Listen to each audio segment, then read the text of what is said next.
Guys, I've got 5 of my favorite cards from the Kickstarter. And I'm gonna share it with you guys. Haha.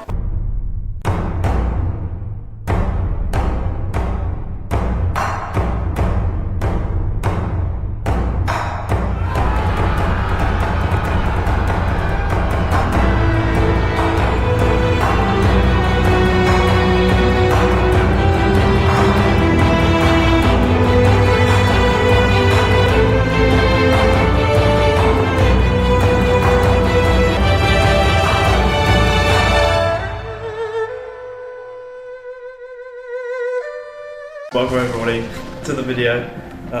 Ignore the intro please. It was a bit of a silly one. Anyway, I'm Hinchy, creator of Dynasty TCG, and I've got 5. There's one of the 5 is in here. 5 of the 5 is in here. But we're going to do 5 of my favourite cards from the Kickstarter kind of set. Show you 5 of my favourite cards. Okay, let's go. Okay guys, welcome to the video. I'm going to be showcasing 5 of my favourite cards from the Kickstarter so far. Obviously, it changes time to time, but I'm going to highlight 5 of my current favourites that I've used to essentially dominate other people. So, it's a mixture between units and orders.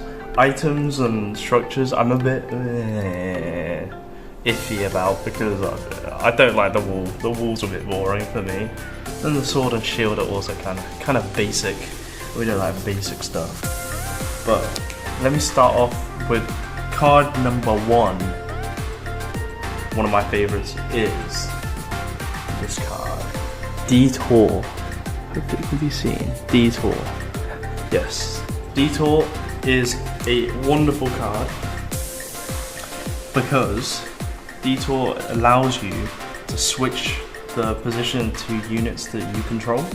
So if I had a unit in this zone and this zone and I were to play Detour, I would be able to switch these 2 units in the zones. So let me get 2 of these cards.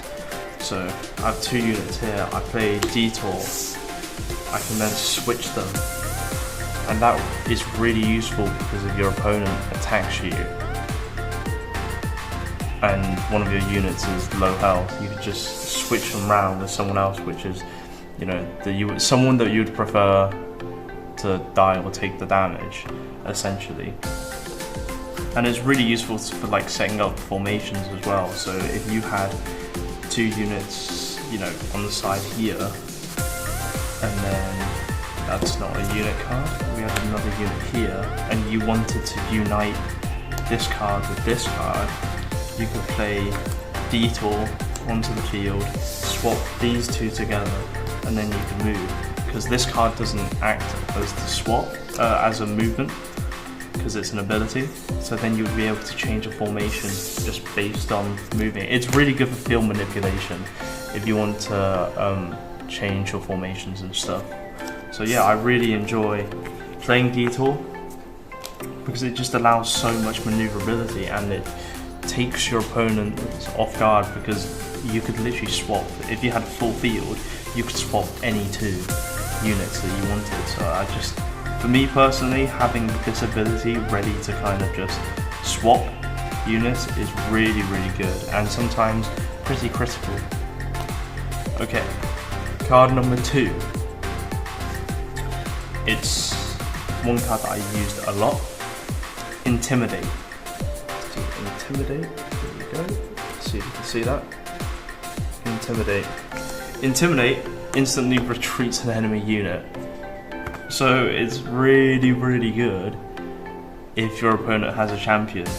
Shout out to Mizzy for always playing champions when I have this card. Because the moment your opponent plays a champion, in response, or you know, on your next turn, you could play retreat, intimidate and retreat their unit into the retreat zone, and then you would save yourself another 2 turns or so to kind of, you know, build up your defenses ready for the champion, or you do a counter attack based on it. And it's a 3 cost. It may stay at 3, it may go higher based on just how development goes in the future, but as of right now, to have Intimidate retreat an enemy unit, any enemy unit, instantly for 3 cost is very, very powerful, and it's something that I recommend people have in their deck because this just disturbs people's strategies whenever they want to play it. So yeah, Intimidate, definitely a good choice from Kickstarter. Final order card that I really, really like is Deep Greed. Deep Greed, I'm going to put a little image here as well. Deep Greed's ability is choose a unit under your control, increase the attack of the chosen unit by 5, then immediately conduct battle with this unit, so the unit that got chosen within its own lane. After battle, destroy the chosen unit. During your next turn, you gain 5 resources. So 7 cost, very, very spenny as a card, but the benefits of having this card, to me, in some situations where you really need to do big damage, is quite beneficial because you're paying 7 cost to buff your unit by 5 and then immediately battle. So what it essentially does is puts you in a situation where you can have a one or done. If you have a one or done unit where they're low health or initially just low attack, something that you can just get rid of straight away, but you want to deal that direct damage or big damage to your opponent, this is really, really good. It gives you that buff and it instantly attacks. But not only that, when that unit gets sent to the discard pile, the next turn you get 5 extra resources.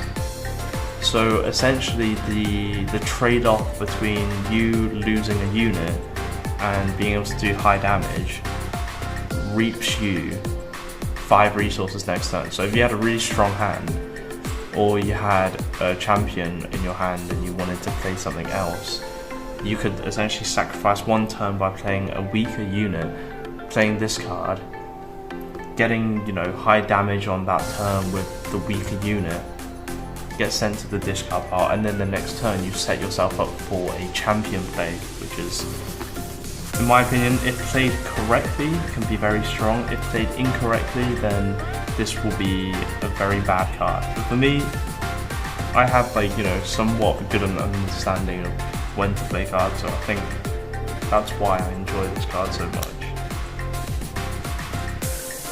Number 4. Moving on to the units. Veteran Hay. Man, I love this guy. Veteran Hay is a supporting card, so it's classified under a supporter.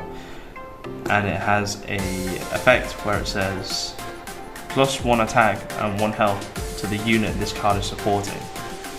It's a 2 cost, 1/2. So it does 1 damage and has 2 health. The reason why I really enjoy this card is because not only does it have a supporting effect, when used with a as a supporting unit in a united attack, you know, when you put them behind another unit, it gives the buff to the unit that's leading it. So this would be a 2/6. It gives a 1/1 to the leading unit. And to have that on the field in any sort of deck is really, really powerful, because you just, for 2, you get a buff which you would essentially have to play an order card to usually get. So a 2 cost, which also can be united in battle, is just a fantastic way to just buff your army as quickly and as cost effective as possible, because there's a card in our set where you pay 3 resources to do the same effect. But if, let's say, you were to play that card, this would be a 2/6 and you do the damage but by itself. Whereas if you have Hay, you have a 2/6, but you can also unite for 3 in 1 attack, which just makes it so much stronger, because you have the field presence, but you also have a defensive threat as well, so you could save your troops. So this is a very good offensive and defensive low cost unit choice for anyone that, you know, wants to really increase the power of their deck. It's to me right now, it's a really good staple. So yeah, and then number five. Obviously, I hope you guys like this mat as well. I'm hopefully doing videos better with a nicer background. And speaking of the mat, it's the card on the mat, Shen the Deadeye Sniper. Now, I'm gonna put something up in here as well. I should be putting things up there. Anyway, Shen the Deadeye Sniper. All archers gain +1 base attack, excluding this card, and you may spread damage in any lanes at the same time. This counts as 1 attack in the lane this card is situated in. Therefore, why I like this card as a battle champion. For me, I like to pick and choose my units. I like to strategically look at where my opponents will play their units and how I'm gonna essentially counter them in the grand scheme of things and slowly whittle them down. Shen here is a really good card, because if you place them in, let's say 1, 2, 3, 4, 5, so 1, 2, A, B, B2, zone B2, you then have the option when you attack to attack other lanes as well on your opponent's field, and because he's classified as a ranged unit, he's essentially got the whole range of the field, except this back one. If he was here, he would hit B lane on the opposition side, but if you played him on the B lane, then you would have the whole of your opponent's side of the field, and when you do your attack, you can distribute 6 damage. So if there was an empty lane, you could do 6 all in that one lane to your opponent directly, or you could, let's say 1, 2, 3, 4, 4 of those lanes, you do 1 damage, then 1 lane you do 2, obviously it's entirely up to you. But the good thing is, this attack, which can be dispersed between the whole field, stays in this lane, which opens up all of these other lanes for other attacks that you want to conduct. So to have this card have such wide field distribution in attack, it just allows so many more combos and easier ways to just whittle opponents down and then finish them off in the other lanes. So yeah, it's a really strong effect and something that I really enjoy doing. That's just me personally in my playstyle. Obviously the Akari decks that other people like playing, it's very aggro, it's very, I'm just gonna heal my troops and just attack you directly. For me, Shen is such a lovely card to be able to just boom, I do whatever I want on the field, essentially within the rules. Obviously not fully what I want to do. But yeah guys, that's my top 5 that I have so far. I'll probably do another one. I might do 5 of my most hated cards. But yeah, let's just recap. We have Detour, number 1. We have Intimidate, number 2. We have Deep Greed, number 3. We have Veteran Hay, number 4. And number 5, we have Shen.